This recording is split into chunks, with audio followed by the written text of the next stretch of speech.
Good evening, our viewers. Morning, I'm sure in other places it's morning, it's afternoon, wherever you are, good evening, good morning, good afternoon, and thank you for joining us for this presentation. And I will straight away introduce my guest, who is Mr. Mwelwa Mushibwe, and I would say he's quite the historian. I would describe him as. And the topic we are discussing today is a question about tribalism. I'm sure we are already seeing quite a lot of the tribal talk. I think many of us had hoped that the tribalism would have ended with the election, but it seems that it hasn't. And in the last couple of days, the president has actually mentioned, I think during his press briefing, the last press briefing, where he mentions that if I speak in Tonga, it is a problem, but if I speak in any other language, it's not a problem. And equally, in the last couple of days as well, we have seen quite tribalistic talk or comments by people like Tiza Mkuka, who is the youth, I think he calls himself the youth advocate. And you would say it's a bit tribalistic in nature. And probably that's the reason why I have asked Mr. Mwelwa to come onto the program. And I will just probably clarify when we say that tribalism, what we are talking about is not the the non-derogatory. I think we're looking at the derogatory meaning, which is the behavior or attitude that stems from strong loyalty to one's own tribe or social group. So the loyalty is when you're so loyal that everyone else is besides the point, I think is a challenge. So I'll go straight in and just welcome Mr. Mwelwa. How are you? And good evening. Good evening, Mwelwa. Good evening, listeners. Okay, and I'll go straight in. So I would want to know the history of tribalism because I think it just didn't spring up from anywhere, and probably I would wanting to ask who started it, if that's the right question. Who started it, or what is the genesis of such a notion that we have? Well, to understand the question of tribalism in Zambia, I think one has to go back to the history of this country. Tribalism comes from, I think, the word tribe. And, Zambia, before the colonialists came and set boundaries that captured different kingdoms. Before that, we lived, we lived in kingdoms as different people with different languages. By that time, the wars for land had already been settled. So Zambia is a unitary state or united state of different tribes. Some of the tribes are large, others small, some strong, some weak, but all of them, came together with the purpose of facing the enemy they had in that day, the colonialists. And we have Zambia as a nation, or Northern Rhodesia, then named by the colonialists, but after independence, the name changed to Zambia. So these different tribes did fight the colonialists in different and various ways. And there are quite a lot of literature written around. But of all these, you find that this tribalism, really emanated during the 1950s, between 50 and I think 64. Okay, that's when the root was planted for political purposes by politicians. There is no written or oral history that Zambians or tribes by then were fighting each other.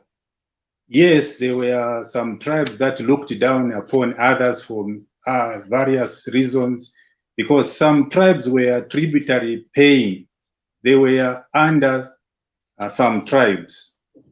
And depending upon their state, their social status, there might have been discrimination, looking down up after those that were subjugated by strong tribes, but never in the proportions that we still see today.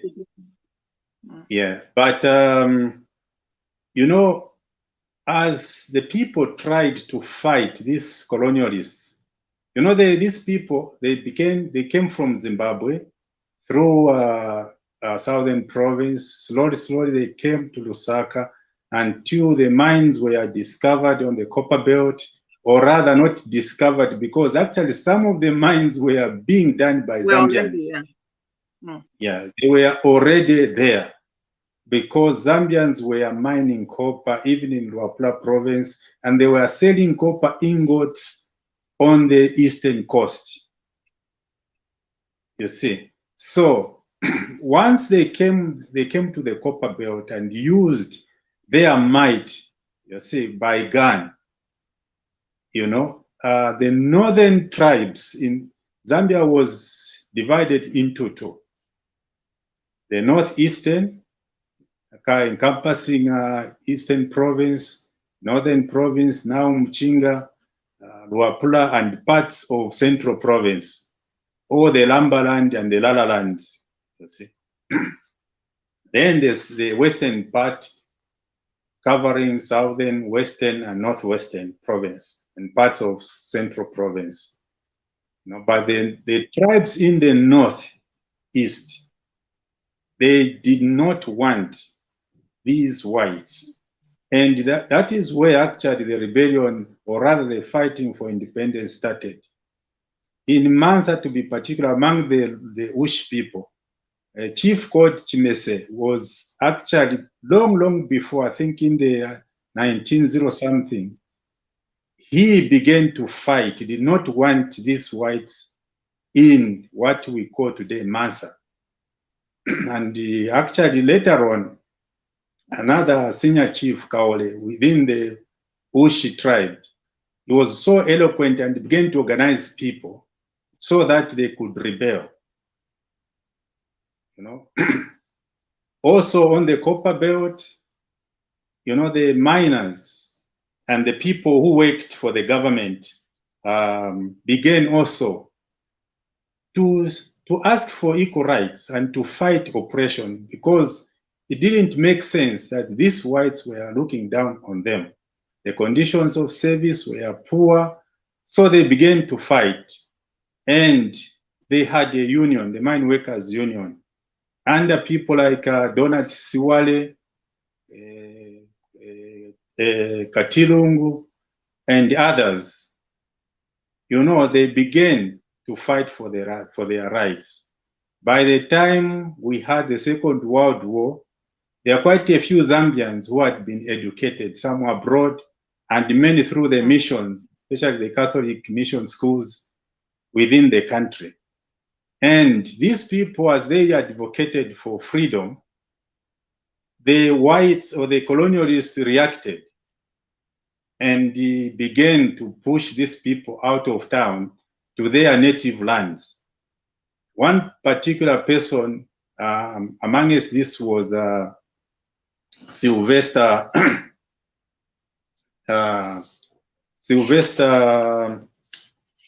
Chimese. You know, this man went back to Luapula province and began to organize people, you know, and telling them, by that time they knew that actually they could get independence. They could get out of this yoke, you know. And it was so good that he organized people and made a lot of branches within Luapula province, and also the northerners too, because the northerners also didn't want the whites, to a point whereby if they send the white commissioner to Bembaland, you know, they will chase them. They will say, you cannot come into our territory without a pass. Because when we come to town, you ask us for passes. So, you know, this began to gain momentum across the country. The whites had relative ease in the south and western. In the western province, particularly because the Lozi had signed, they were under the protection of the British, and actually they were a country on their own. So no wonder whenever they caught these guys who were trying to fight for freedom, the activists of that day, like Chisembele, Kapwepwe, and many others, Alex Shapi, they would go and jail them in Barotseland. And those people that they thought were also causing trouble in Barotseland, they would get them and jail them in either Luapula, Northern, yes, or Eastern Province. But one thing that came out was that these activists, wherever they were incarcerated, they continued, you see, to propagate the information so that people would be aware that actually we could get self-governing, governance. So by 1951, the push for self-rule and equal rights was so strong. And with the coming back of people like Hari Mwanga Nkumbula and others who were educated at that time from Europe, and who had actually learned from other African activists, you know, they came and they formed the first political party, African National Congress. So it grew very quickly. Like if I go back to this Sylvester Chisembele guy, because he was so good at organizing people on the grassroots, and many other in the northern province, like there was a man at Chirubi Island, Lungoya, and many others, you see. They had sent them away from the mines or the towns because they knew these people were agitating for independence, or they were instrumental in trying to make people rise against the colonialists. But these people went back to their homesteads, whether it was like Dingswayo Banda in the Eastern Province, Namino Mundia, Western Province, Maisa Chona and others in Southern Province. But this man, Sylvester Chisembele, he was very good at organizing, because even he was jailed many times in Barotseland. And from his being jailed there, he made sure that he also organized, you know, groups in Barotseland. So ANC had many branches across Zambia. But then, in 1958, or prior to that, the Luapula guys, the activists in Luapula, they became militant. And the people, actually, there was one time when the Roman Catholic, when the governor told the priest to tell people not to join ANC and threatened them that they will be excommunicated. You see, the whole church told the bishop that they would rather be excommunicated than continue to be slaves in their own country. You see, so from that point in Luapula province, things changed. Okay. There was one time when this the governor, the commissioner, by then they were called district commissioners. So this district commissioner went to Samfya and they organized a big, huge rally where they are going to tell the people about the evils of those people trying to agitate for independence. Yeah. And there were a lot of people who came, thousands. So through the priest, they articulated the evils and they accused actually the ANC that they were bringing communism in Zambia. And they spoke ill of communism. Yes, the evils of communism, which these people said ANC was actually advocating. Then in the end, this man, the commissioner made a mistake of asking Sylvester Chisembere whether he had anything, because he thought the people actually had turned around, and he spoke to the people, and the people actually began jeering and asking the whites to leave. The police chief of, the in charge, he stood up and drew his pistol and put it to the head of Chisembere, and then people rushed to the stage to go and cover him, to protect him. At that rally, some people died because confusion arose, and some people were shot. And it was blamed upon this guy, and again he was sent to Barotseland as a prisoner. That's where he met people like Kaunda, he met people like Sipalo and others like Kapwepwe.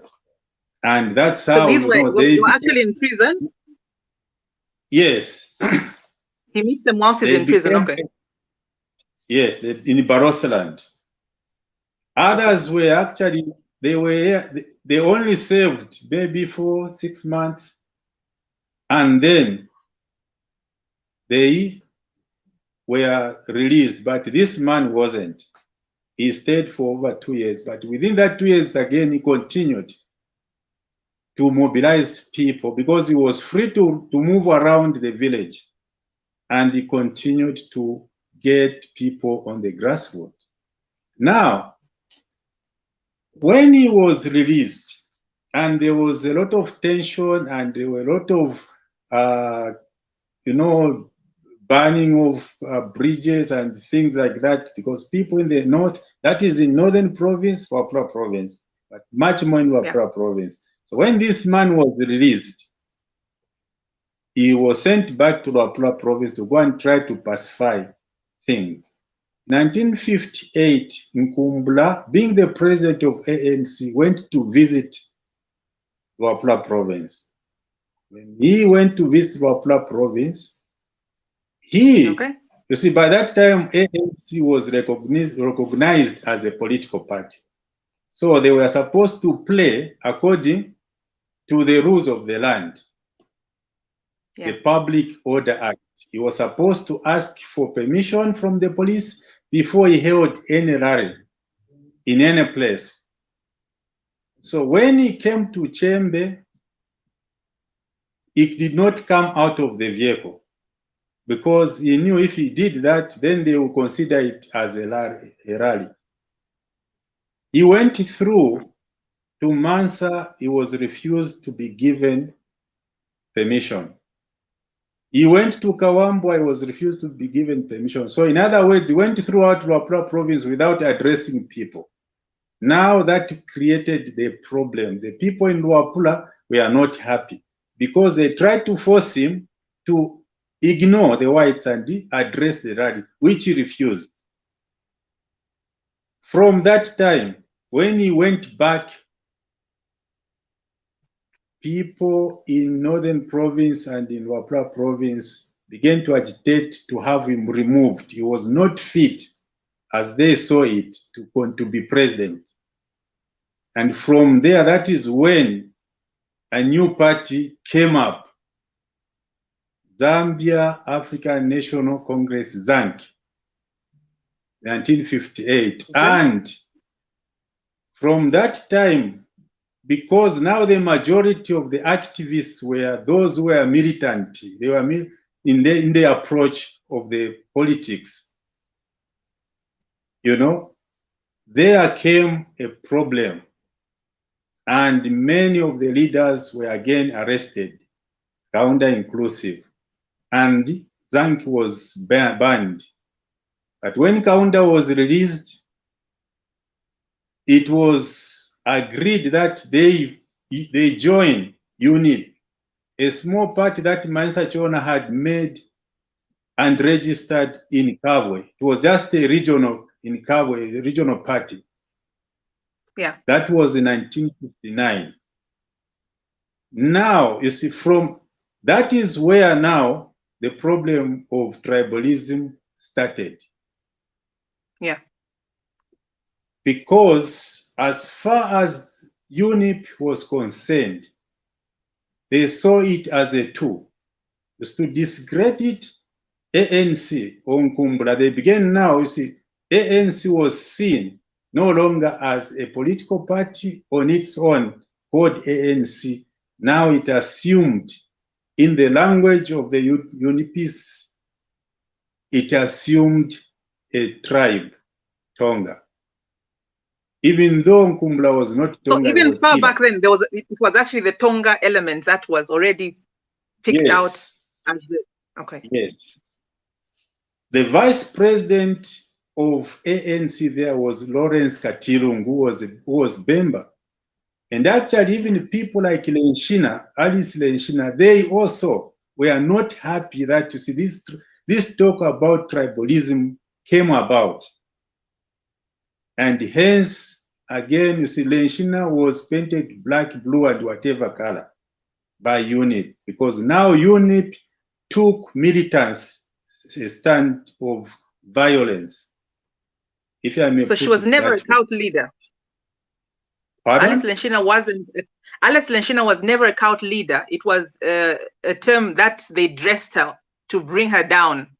Yes, because if Lenshina was a cult leader, as was depicted, that his followers were given to drink urine and others, do you realize that Kaunda's mother joined the church, Lenshina's church?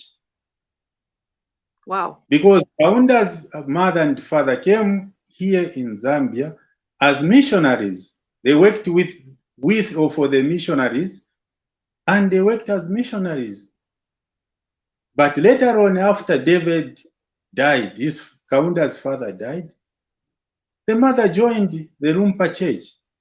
It was an African nationalist church, but Lenshina did not approve of the violence, because according to ANC, you see, as a political party, they were supposed to follow the rules of the game. You know, but as far as the Wapula activists, they did not want to follow that, because they thought the only language that the whites would understand was violence, which erupted in many parts of the country anyway. In 1961, there was Chacha in Northern Province, in Wapula Province, mainly. Other tribes also followed suit across the country. A woman in Ndola, Miss Barton, was killed. You know, and not only that, in Luansha, 2 Zimbabwean men died in a car crash. And as they were going to bury them, UNIP took over. There was a convoy, the hearse was in front, and people were walking to go to the cemetery. From that funeral, from that time, a new phenomena started in the country, where UNIP as a political party began to use it also as a tool for campaign. All right. And so that's where all this thing where political parties go to funerals and begin announcing their their manifestos and all sorts of things. Yeah. Yes. Actually, most of the things that had happened in the previous government was what was happening then. You know, so the question of tribalism was a political game that UNIP instituted to gain popularity and push ANC down. Because so now there was a line, Northerners and Easterners. Of course, there were problems amongst the Northerners too.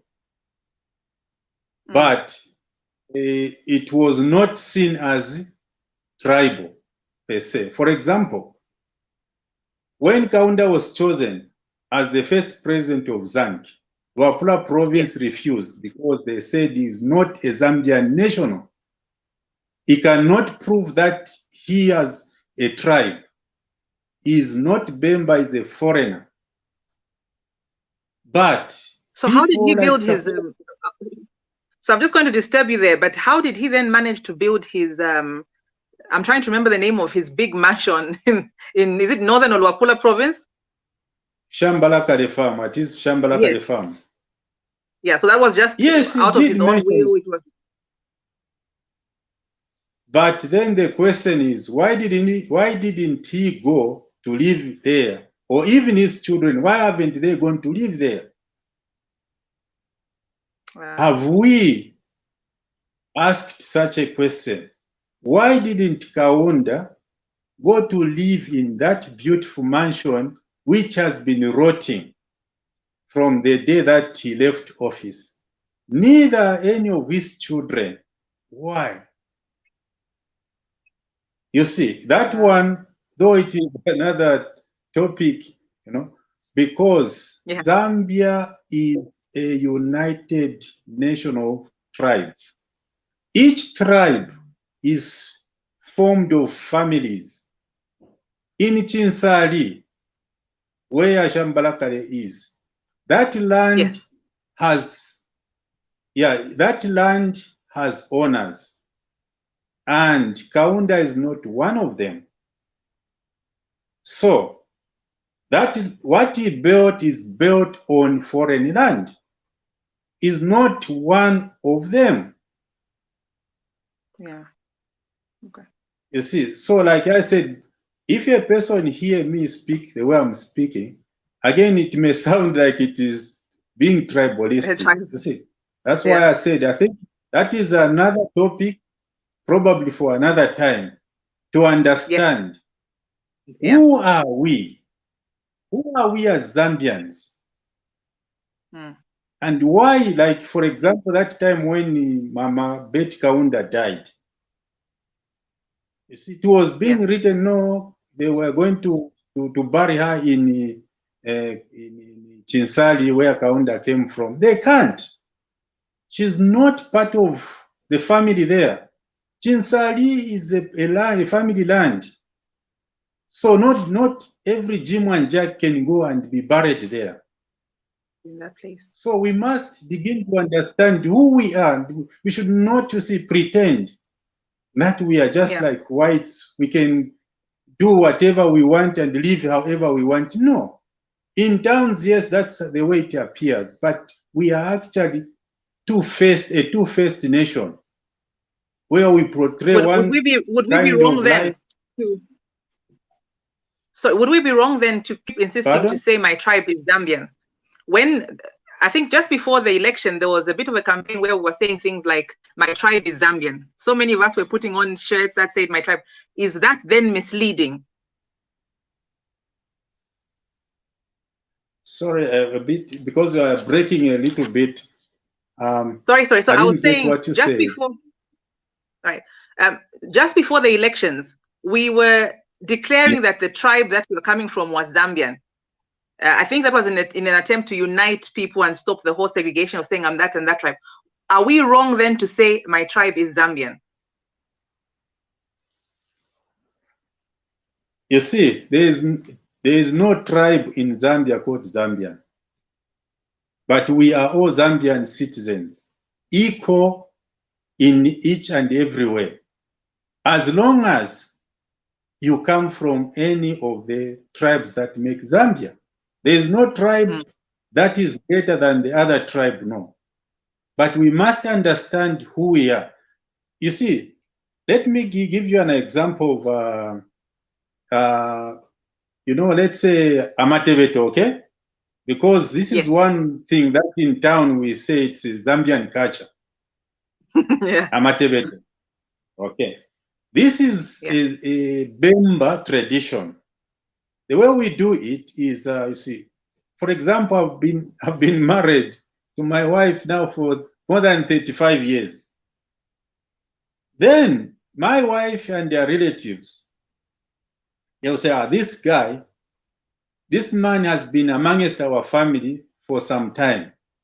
and he has done good for us. So let us actually honor him for all that he has done.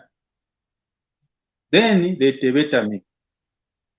But now look at in town. You see, that is what is obtaining in our kingdoms, in our tribes. It is being done properly, as it should be.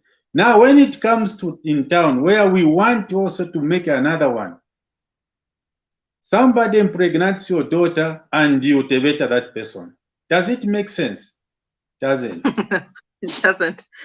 Why are you praising Yes. So the usurper? Yeah. yes, you see, this is one thing that we must understand as a people, or else we will just, we have no direction. We are people that are coming from tribes, but that doesn't mean that one tribe must be over the others or the other. No, we must learn to live together and respect one another. You see, politics is about ruling the nation. Anyone can rule as long as they are qualified. They meet any qualification. They can be Kaondes, they can be Luchazi, they can be, you see, this other, Lenje, Tonga, anyone. But like I said, you see, when UNIP realized that, you see, they came out, when the Kaunda group in Luapula came out of ANC. You see, to win people's trust, to win the grassroots, to take away the numbers from ANC, they began to paint the Tongas black. The Tongas are selfish. When you meet them, if you are in a group, then they will be talking in their language. But that was what was happening also. If we meet as Bembas, we will talk in our language. But that was not seen as well. Even the Easterners who were openly saying wako ni wako. Even after independence, if an Easterner is a general manager, most of the people around him will come from Eastern Province. But we did not see that as being wrong. What was wrong was to prevent a Tonga from ruling. Because even the question of Kaunda, like I said, the Luapula people did not want Kaunda. But Kapwepwe and other northerners pleaded with them. They said, because let us put him to begin with so that we do not have a problem. Because if we put a Bemba, the southerners will also refuse. So Kaunda was used as, since he was a foreigner, let us make him as a peace deal. Then afterwards we'll solve the problem. But actually the whites saw it as an opportunity. Yes, they created a big problem because the colonialists actually used that opportunity to make the constitution we have today and gave Kaunda a lot of power. You see, the other group that was being tribally maybe painted black and white was also the Lozi. Remember, the Lozi were a country on their own. Before, but then UNIP began saying, these Lozis, actually, they are the ones who brought the whites. They sold the country. So all that we have suffered, it is them. You see, so now the northerners or the eastern northern Zambia began looking down at those from the south and the western as people that should never, because they are sellouts.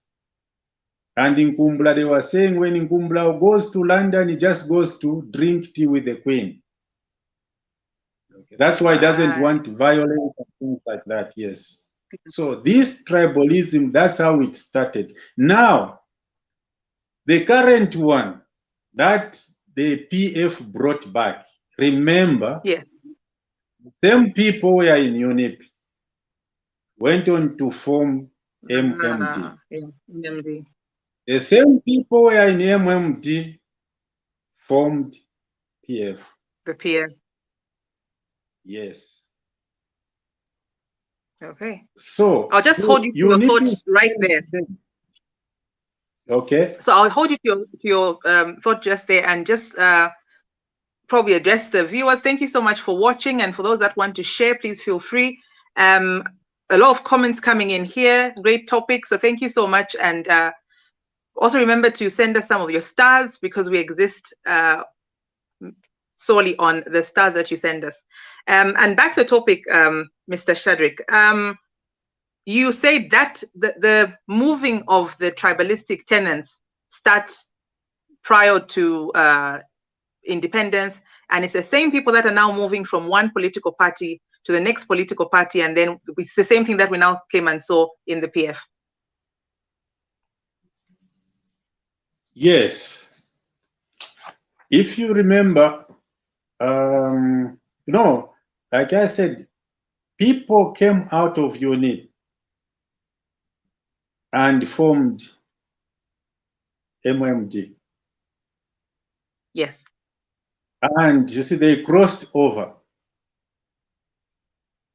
Now the people that formed PF, Michael Sata, Alexander Chikwanda, and many others, they had seen the tribal card work before. Yeah. Yes. But then, you see, in Kanduluo, these are not young people. Okay. They were there some in their teen years, and mind you, the strength of UNIP was the Youth League and the Women Brigade. Okay. You see, these groups, they were what we are calling today cadres, thugs. Okay. Just after independence, they made life hell for anyone who was not UNIP. To get into markets, you had to have a card, a UNIP card. ANC members were marked in places like Muvurira. You could not live in any section except section F. So if it you were was ANC. marked that this ANC, yes, and people got killed. You see, so this nonsense of tribalism was started then, and PF probably they sensed they were getting, the UPND, because it's the only party probably run by the people from Southern Province. They were trying to get foothold in Luapula, Northern, Eastern. They tried, as it were, to open the old wounds, so to speak. But you see, generations had passed. Young people are young, you see, and they do not know whatever happened. So that's why you can see the people that talk about tribalism. Take, for example, Kambwiri. I don't even know whether Kambwiri is Bemba or not, because he keeps on saying Kambwiri means leopard. Doesn't. Leopard is in Mbwiri. So a leopard is in Mbwiri. Mbwiri, yes. Yeah. Kambwiri is a Hoi, is an Eastern word. Yeah, I would think so as well. That sounds very Eastern. But in Kanduluo, Mwamba, and others who began to say such things, they probably were hoping that people would be able to buy it again. But you'll be surprised that actually the Bembas, they are very harsh on tribalism or segregation. In the years past, if, for example, my children are playing with their friends, and then I go, I've got sweet and only give my own children, not the others, that may even end me being excluded from the tribe. So when they saw the idea that the Tongas were separate, where they segregate. Yes. When you go to Tongaland, they won't talk to you. When you go to Loziland, if you find them eating in Shima, they won't allow you to eat in Shima with them. They will just, you see, they use such things to make Bemba people think that these people are dividers and that they are sellouts, they are the people who brought the whites, you see.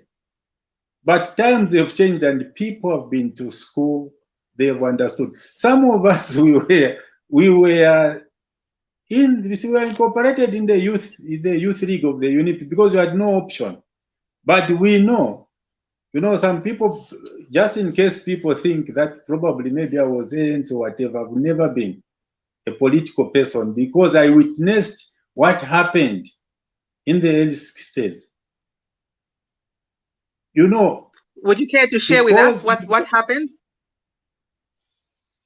In probably 1965, because there were quite some people who refused to join ZANC or UNIP. Yes. So they were targeted. In the rural areas, their houses were burnt, they were beaten, and many killed. Now, my first cousin, had a son who was in the UNIP Youth League. And one day he sat down his son to tell him that, you see, you should respect people's views. It's not all of us who are going to believe or join UNIP. No. Let people have their free choice. So when this son of his went to his friends, he told them what the father had said. They almost came to kill him together with him. So from that time, I began to wonder what was happening and why should these things be. As a young person in Muvulira, like I was saying, in section F, that's where people who were members of ANC were housed, who were working for the mines. Yeah. So that they could easily be identified. I was living in section D. So in between was section E. So I saw how much, you see, these people really, really suffered. It didn't matter whether you were Bemba or whatever, as long as you are ANC, that's where you were abandoned. Yes. So the violence started a long time ago. The tribalism was a tool created by UNIP to push ANC down so that they themselves could win the elections. Fortunately, when the elections were held, there was no party that won. And guess what? ANC had 9 seats. So now ANC had power in their hand. They were going to make the government, in the sense that if they choose to join, to make a coalition with UNIP, then we are going to get independence. If they chose to make a coalition with the whites, then we are going to continue under colonial. And in Kumbula, being a gentle person he was, although at that time some of us didn't see that, because we had bought the lie that the Tongas, they are bad people, But this man actually chose to side with people who betrayed him. Remember, I was the president of ANC. Kaunda was the publicist secretary. Yes. Okay. And not only that, you see, some of the people that Nkumbula had, like Lawrence Katirungu and others, even Lenshina, you see, the end of Lenshina, it wasn't good. But he made sure that he joined with UNIP and we had independence. Okay. So the question of tribalism really is a political tool. Zambian tribes or Zambia as or Zambians as tribes, they've never, for example, there is no history whatsoever where maybe the Tongas maybe rose and began to fight the Kaondes or talk about the Kaondes as being this and that. Never. It's just the politicians to get political mileage. That's all. Just like this, the UPF, you see, they thought they were going to get political mileage, but times had changed.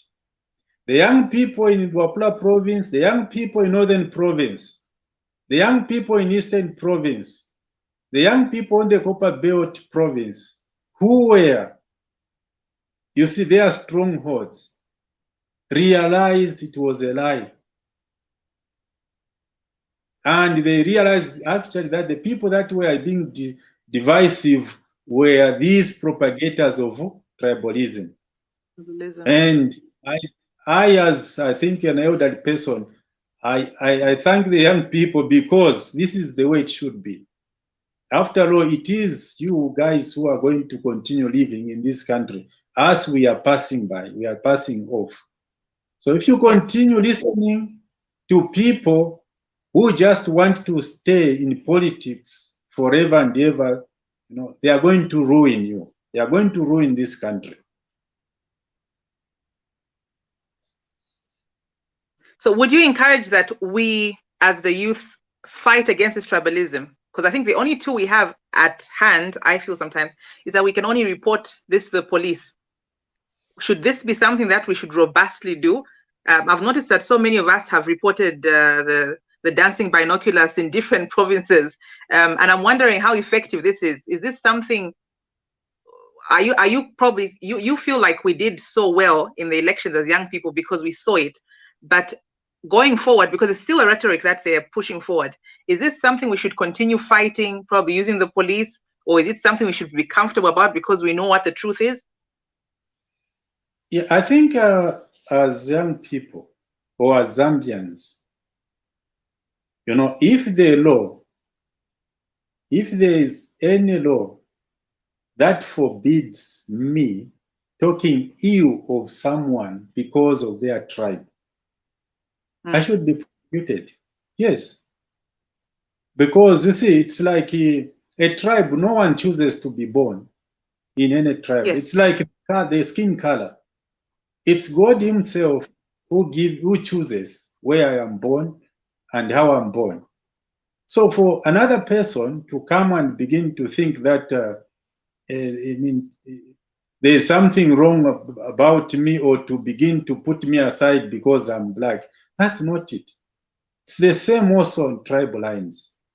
You see, when you look at these tribes, you see, they have given up so much. In fact, you see, as these politicians must be taught a lesson. You see, like, who is in, for example, who is in Akachinda? He's just an individual.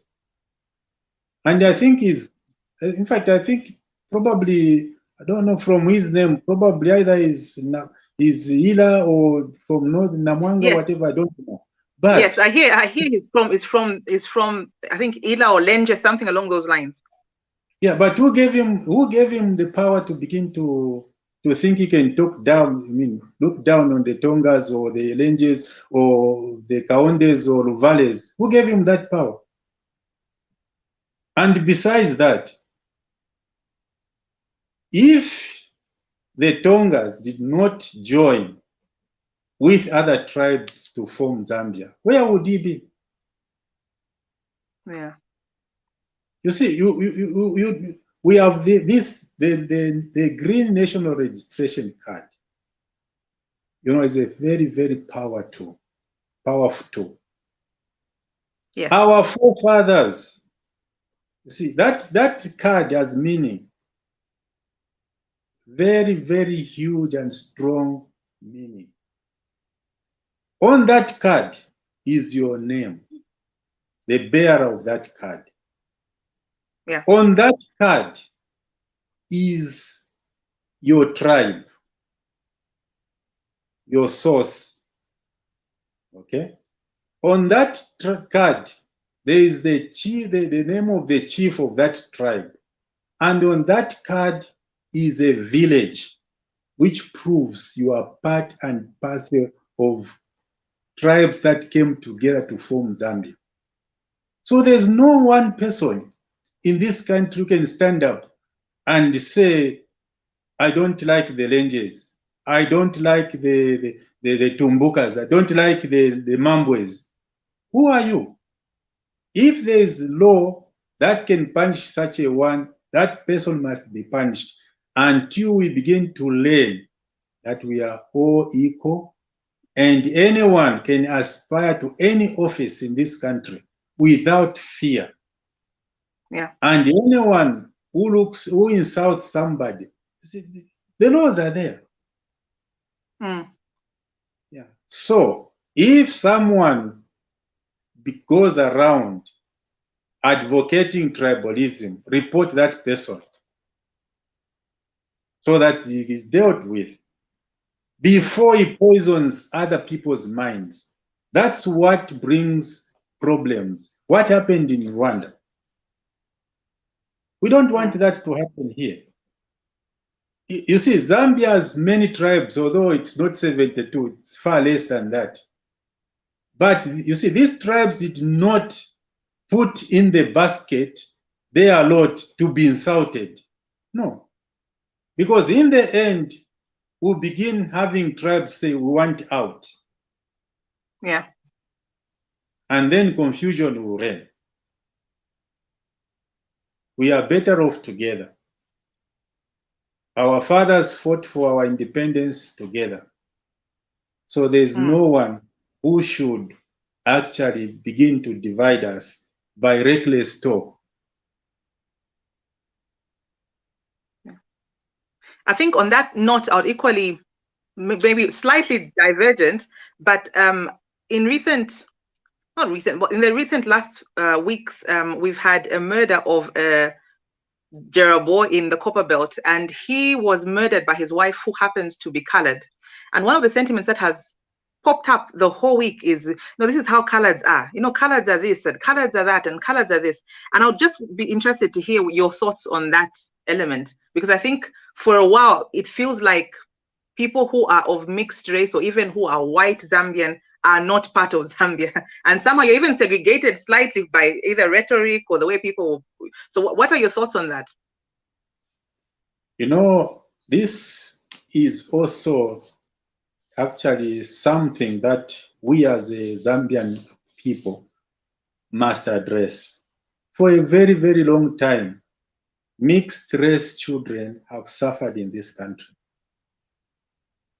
I know some of us don't understand how it feels when you're discriminated because of color. Yes, that woman might have committed a crime, but you see, we all can commit crime.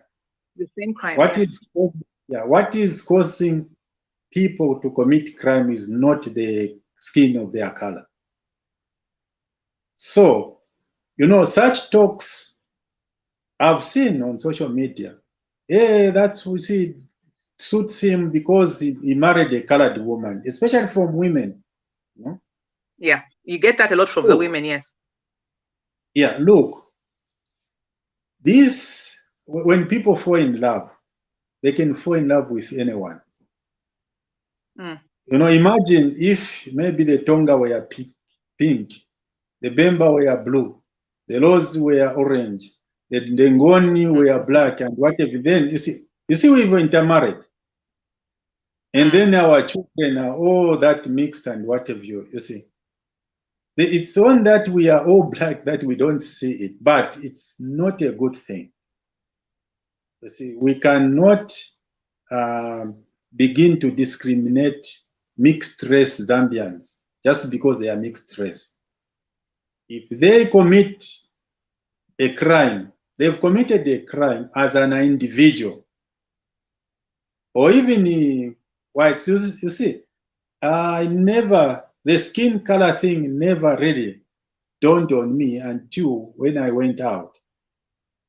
There was this day I was in a mall and I was the only black person. And it appeared like everybody was looking at me. That's how when I felt how it feels The when you color. are, or somebody screams through the passing car, hey, you black, whatever, go back to your country. You see, that begins to get to you. Now, these are our children. These are Zambians. You know, before independence, immediate after independence, many Zambians married white people, both men and women. And as a result, we had a lot of mixed race children. But what happened? You know, after independence, UNIP leadership was not very kind to mixed race marriages, and many marriages ended. Children, those who were taken away, others were left. In Kitwe, we had race course. In Lusaka, we've got, this? Olympia. I think Olympia. Not Olympia, the Rhodes Park. Is it not Rhodes Park? This Thorn Park. Thorn Park, yes. You see, it was like those places are like prisons for our mixed race brothers and sisters. And because of, you see, the way we treated them, they had to protect themselves. Mostly they would be moving with knives just to protect themselves. And what do we say? They are murderers and things like that. You see, these are part and parcel of Zambians. Let us stop, you know, discriminating them because of color. If they commit anything good or bad, let us not interpret it in their skin color. Let us interpret it the way we would when it is done by any of us, because it's not good. And these are people, these are Zambians, just like anybody else.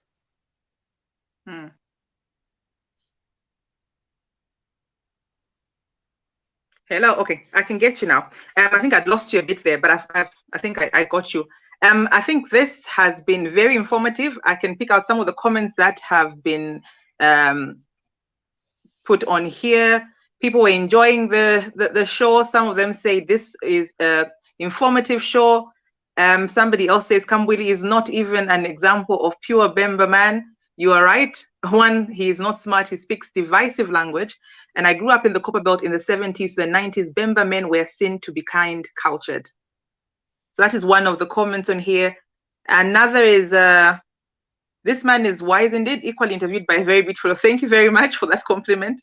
Very true, history must be read.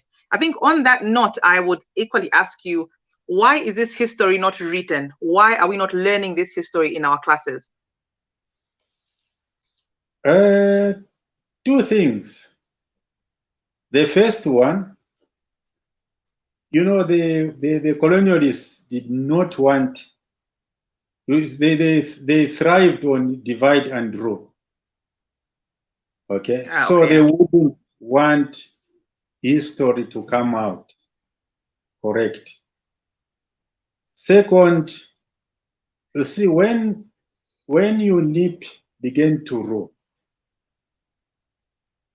they came to a point where it was no longer the government and the people of Zambia. It was the party and its government. They turned into a pig, the party and its government. And from that time, they began to control propaganda, to control what people must hear and must see. You know, look, take for example, Maina Soko. We have Maina Soko Military Hospital. Yeah. We've got Maina Soko named in towns, in places. Who was she? We have no idea. You see? We just, in Yeah. fact, I thought it was a man.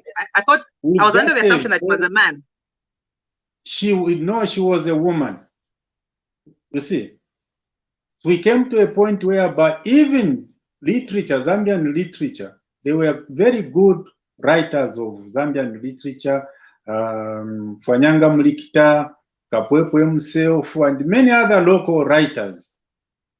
Yeah. But you see, there came a time when UNIP turned from being for the people to itself. You see, only themselves. So even the history was about themselves. They changed the narrative. Even about, you see, it was now, even the writing of books, it was only Kaunda alone whose books were being published. You see, so this history, the true history of Zambia, has been hidden. Because, one, to begin with, the first government, there were a lot of secrets they wanted not to come out. Okay. Yeah. Even about Kaunda is not the father of the nation. If I am asked, is one of them? Yes. Okay, is one of them.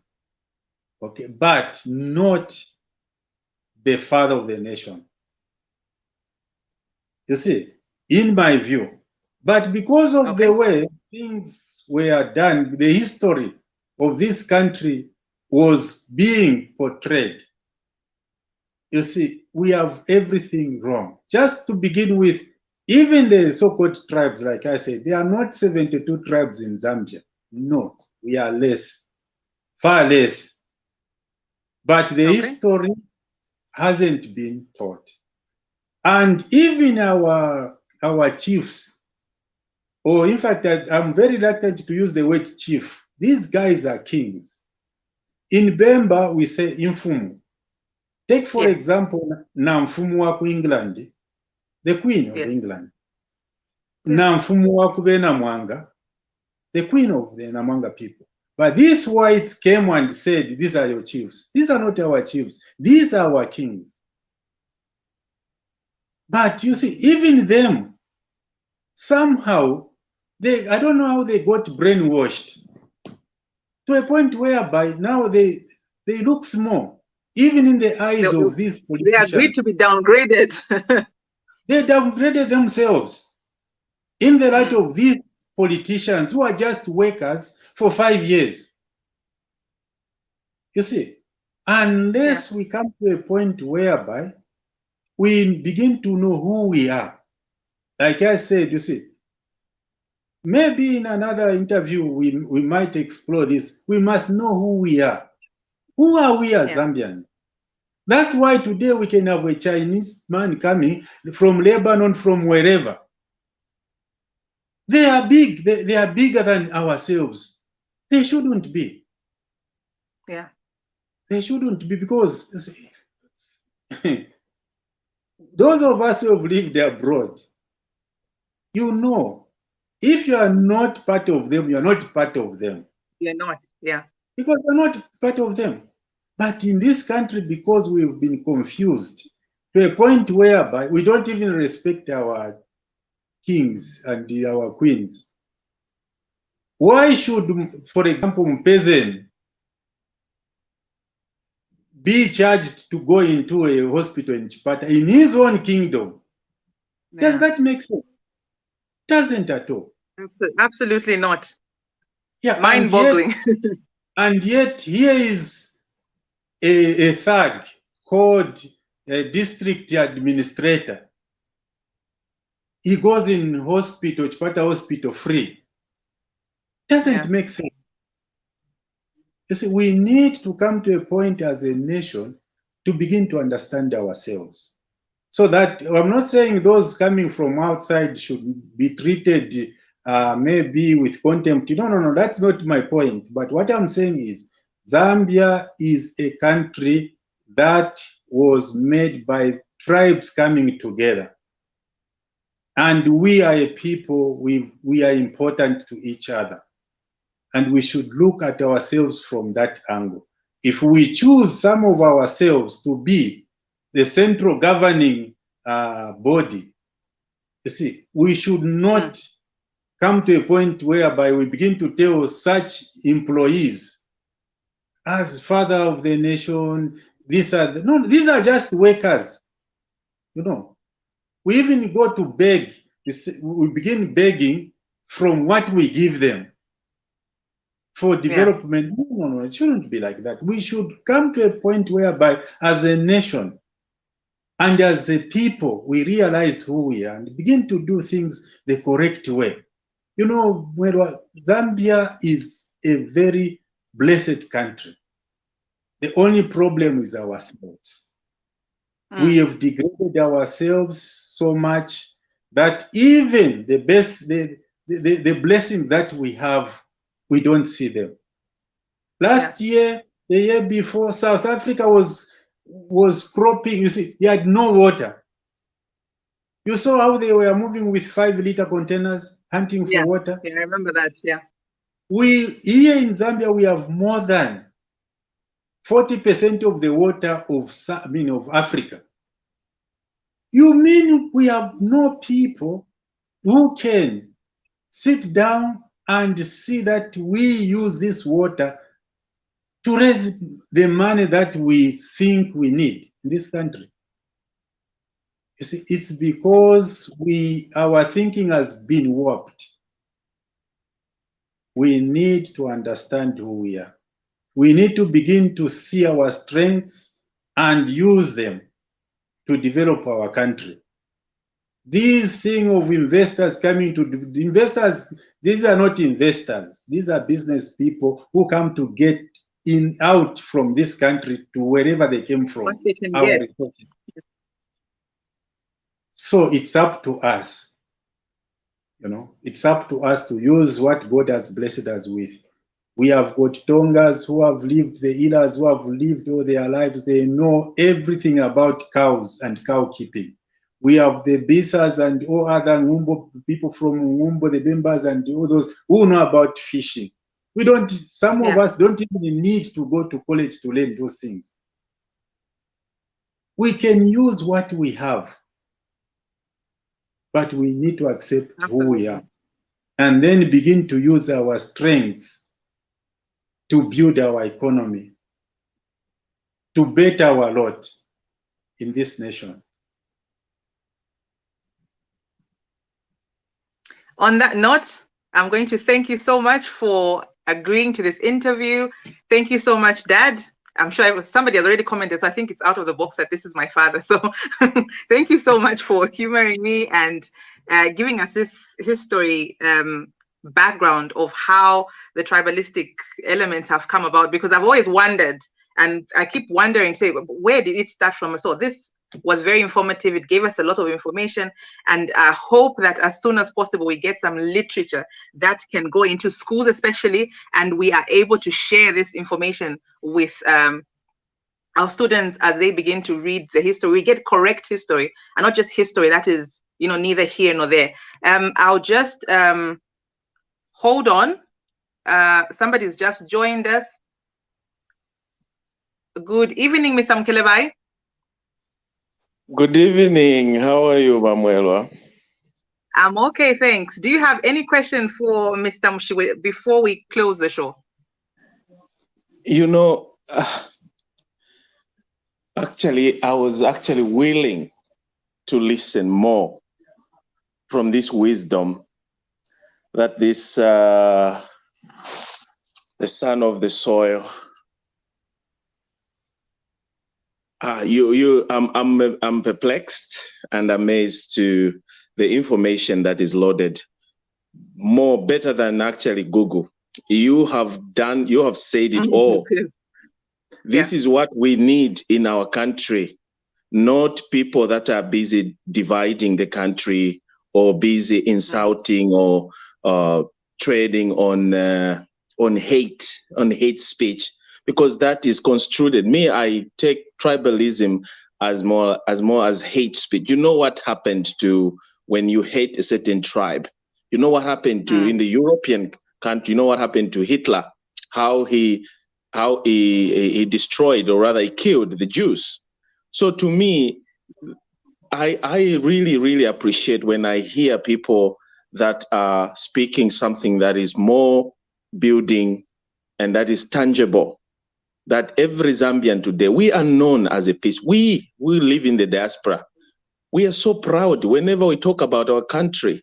We are happy because we rare talk about, because we see how other countries that are at war, that have difficulties, how our brothers and sisters who are coming from war zones, how they live in the diaspora. And we are not part and parcel of that. We are proud to raise our Zambian flag and say, we are from a peaceful country. And then we hear when these chaps who are busy trying to divide and wants to bring fire. So I'm so happy, sir, to have actually listened to your contributions and to the wisdom that you have, the history. I just hope that a book be written, actually, be dedicated. You can actually be a very good author because you have the information. Before you not that I wish you to die, no, but before you leave this country or you leave this world, please download that information in hard copy so that we can have it and we can read it. I know that we Zambians, we have a problem when it comes to reading culture. And that's why we are lacking all this knowledge. We are lacking this knowledge. We have the information on our fingertips, but we can't read because that's where the information is hidden, in the reading. And we have that poor culture.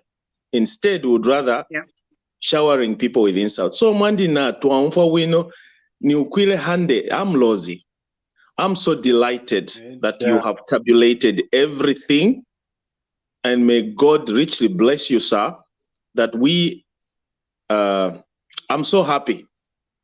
Ni tumeza hulu, we tumez as Zambians, this is what we need, because we are tired of this politics of hate, or criticizing even when somebody's coughing, and you call that checks and balances. Really, to me, we need your help. People, our elder, our senior citizens, we need your help because we are losing it. We are losing it. We've lost touch. We've lost touch the world. We don't know what politics means anymore. So otherwise, thank you so much for that. You've done a very wonderful thing today. I'm so delighted to have, I feel privileged to have listened, to have partaken that knowledge and wisdom. Thank you. Thank you so much, Mr. Mukelebai. And thank you so much, Mr. Mushibwe. There's so many comments here, and people are asking that we bring you back on different platforms. I think that's the sentiment that's on the comment section. So we will definitely bring you back at some point. So thank you so much.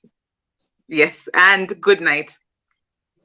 Thank you. Good night, everybody.